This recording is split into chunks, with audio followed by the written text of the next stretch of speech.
Yeah, so embodied carbon and policy used to be a very future-looking thing. Now it's becoming a rapid reality, and we're here to help.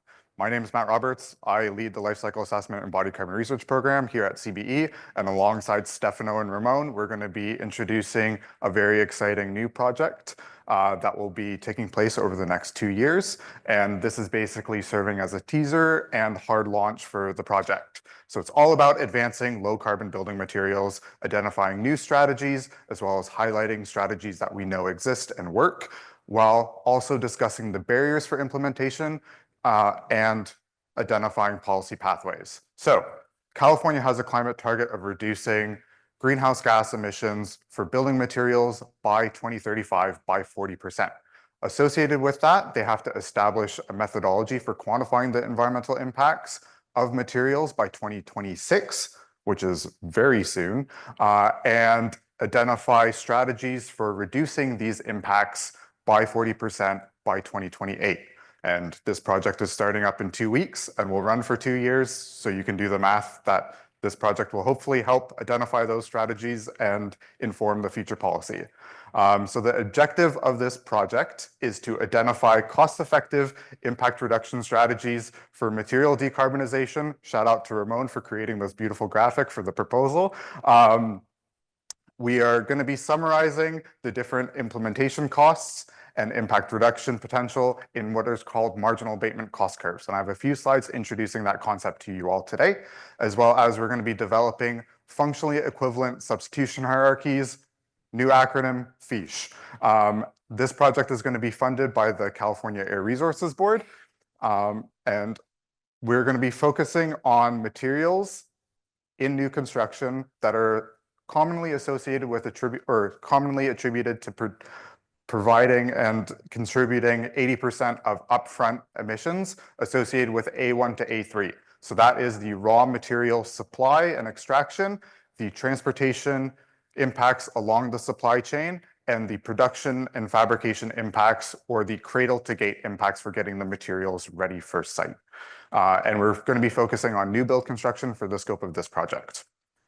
The materials that we're going to be considering are the big hitters: concrete, glass, steel, as well as insulation, hopefully aluminum and timber as well, depending on how much time we have, because it's a 2-year project. And because we know that decarbonization happens both along the material supply chain as well as from how buildings are designed, we're taking a holistic approach by considering both the demand side strategies as well as the supply side strategies. So this can include material sourcing and availability, fabrication and production interventions, as well as supporting sectors associated with energy and transportation. And then from the demand side, we're going to be looking at strategies in the design process for how buildings are actually designed and how much material they are consuming. We're looking at reuse potential, material efficiency, material substitution, and dematerialization, or basically, can we remove some stuff from buildings and still get a good functional use out of them? So, quick little introduction to marginal abatement cost curves. So what are they? They are shown here on the right, because I can get my directions associated. They're basically an XY axis with a series of squares on them. Doesn't really sound that exciting. They show and illustrate a lot of really useful information. So along the x-axis, you have your greenhouse gas mitigation potential, commonly measured in tons of CO2 equivalent or megatons of CO2 equivalent over a defined time period. And then along the y-axis, you have the cost for implementing that strategy. So material or intervention that has a cost savings and greenhouse gas reduction will be shown below the axis, and then intervention that has a greenhouse gas savings but a cost increase will be shown above the axis.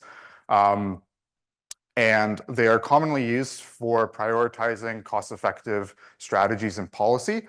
They identify opportunities to reduce emissions, ideally with a cost savings as well. And you can use them to compare different impact reduction potential and implementation costs of different strategies. And what do they show? I basically explained that very briefly on the last slide. So each block is one intervention. And for this process, we're using intervention as meaning basically anything that can change the greenhouse gas emissions of the material or thing that you're assessing. And they're organized from the largest savings to the largest costs, with the impact and cost savings below the axis, and the impact savings with a cost increase above the axis. So now, typically marginal abatement cost curves just show cost and carbon. We also want to build off of that and highlight which strategies are on the supply side and which strategies are on the demand side, as well as we're going to try to figure out ways of highlighting other environmental impacts beyond just carbon within these metrics, as well as highlighting what we mean by functional equivalence. So as part of this, we're going to be developing functionally equivalent substitution hierarchies, acronym FEASH. The objective of these is to summarize information to guide design decisions to low impact alternatives. So we want these basically kind of fact sheets and design support to be useful and used by design practitioners. We're going to be hosting a breakout session today, and we're having a technical advisory group as part of this project, which I'll be introducing later. But please help us form these functional equivalent substitution hierarchies in the most useful way for you as possible.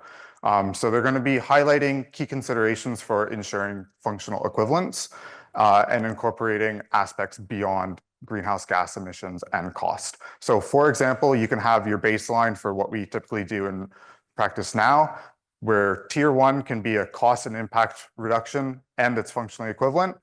Basically, everything all good. Tier 2 could be a cost increase with an impact reduction and still maintaining functional equivalence. And then tier 3, 4, and 5 could have a cost and impact change with other considerations like change of lifespan, change of constructability, or a change in other environmental impacts. So as part of this project, we're having a technical advisory committee formed from industry.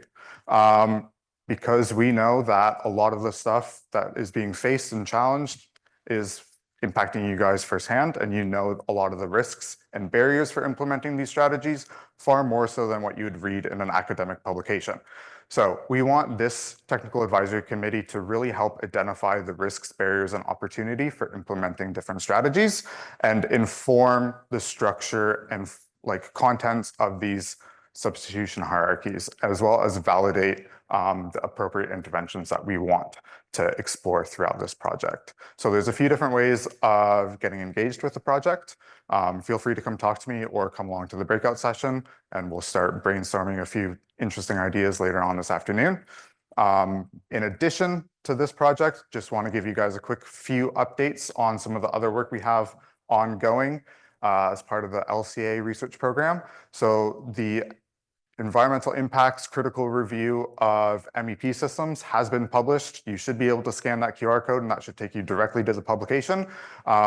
Gail briefly introduced and mentioned the big win that we got this week with the Green Initiative Fund Award to support Angela in continuing to explore the environmental impacts of landscape architecture, as well as some of the work that I have ongoing with the IEA Annex. We're currently investigating the different climate metrics that we're using for short-lived climate pollutants, as well as comparing different decarbonization policies and legislation across different geographies. So with that, I'll open it up for questions. And Cecilia, who's up next, is going to be introducing a survey at the end of her talk. So if you want to scan this QR code, that'll take you and queue up the survey that you can do throughout the rest of the day or later on whenever you want to. But yeah, thank you very much.